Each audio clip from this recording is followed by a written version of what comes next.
ruushka gobolka kalooga tuulada Zubovo kaniisadda Marian oo bikradda oo leh munaarad weyn oo gambaleelka sare ah waxaan taaganahay taawarka gambaleelka tani waa albaabka kaniisadda qasnadii lebanka ayaa kala bardumay laba dhinac wadada saxda waxay u horseedaa qol yar oo jidhiidhi ah saqafka lebel leh waxaa ungahay qolka tamarta dhinaca bidix way ka duwan tahay halkan waxaa ku yiilay jaranjaro leben ah jaranjarada ayaa la sameeyay intii lagu jiray dhismaha taawarka gambaleelka waa kan caddaynta lebenka badkii ayaa gidaarka ku yaal badkuna wuxuu yaal haranjaraada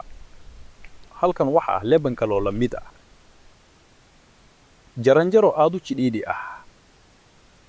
ma jiraan wax laga beddelay halkan lebenki ayaa weli sidii hore ah jaranjaradan waxaa naqshadeeye nin ayaa ku socday jaranjaro jidhiidhi ah ilaa dabaqa labaad ee taawarka gambaleelka laakiin ma jiraan saqafyo sare sidoo kale ma jiraan jaranjaro lagu fuulo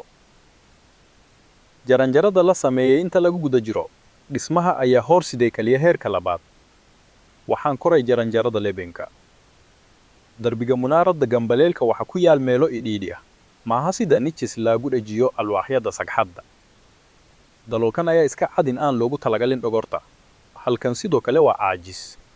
hadhaaga qoryo alwaaxa oo miinshaar ah aad bay u dhuuban yihiin sakaf waara sidoo kale dalool jidhiidhi ah leydka laba jibbaaran ee xooggan halkan lama gelin karo inkasta oo godka la sameeyay intii lagu jiray dhismaha qoryo wareega oo gidaarka ah kuwani waa hadhaagii dhuxul dhumuj leh waara laakiin cabbiro kala duwan iyo joogyo kala duwan tani waa nooc qas ah maaha mashruuc hawlaha dhisayaasha qallooqan alwaaxyada dhererka iyo dhumucyada kala duwan ee dhererka kala duwan isku xidhka birta ayaa ka muuqda alwaaxyada gambaleelka halkan ayaa suday laakiin alwaaxdu waxay dul jiiftaa alwaax kale naqshadeeye wuxuu qorsheeyay macbaad qurux badan wuxuu dhisay daar weyn oo gambaleelka ah siiyey jaranjarada adeega heerka labaad waxaanse ilaaway gambaleelka